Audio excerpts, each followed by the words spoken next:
sejak September hingga Oktober 2024, ada sebanyak 24 laporan masuk ke Bawaslu Musi Banyuasin, di mana 21 laporan langsung dari Bawaslu Musi Banyuasin dan sisanya limpahan dari Bawaslu Provinsi.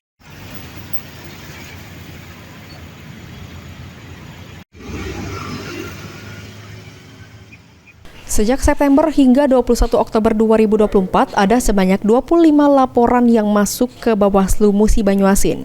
Di mana dari 25 laporan tersebut, 21 laporan diterima langsung oleh Bawaslu Musi Banyuasin dan 4 lainnya merupakan limpahan dari Bawaslu Sumatera Selatan. Ketua Bawaslu Musi Banyuasin, Berry Firmansyah, mengatakan jika dari laporan tersebut pihaknya telah melakukan 2 kali pembahasan, di mana pembahasan 1 ada 2 laporan, yakni nomor 8 dan 9 dianggap sudah selesai karena tidak memenuhi syarat material dan formil, di mana 2 perlimpahan masuk ke proses selanjutnya.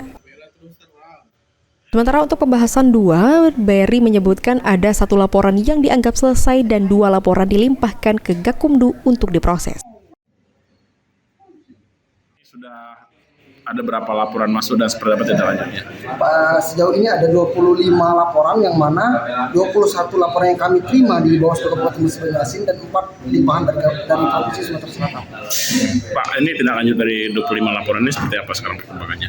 Pada saat ini Pak, ada pembahasan 1 di Sentra Gakumdu, ada 2 laporan 8 dan 9, itu prosesnya sudah selesai, sedangkan 2 pelimpahan itu sekarang masih pada saat ini lagi proses.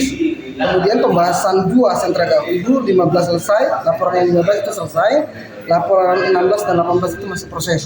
Kemudian hasil dari penerusan kami ke KPU ada laporan 1 dan laporan 19. Ruzi Iskandar, PAL TV.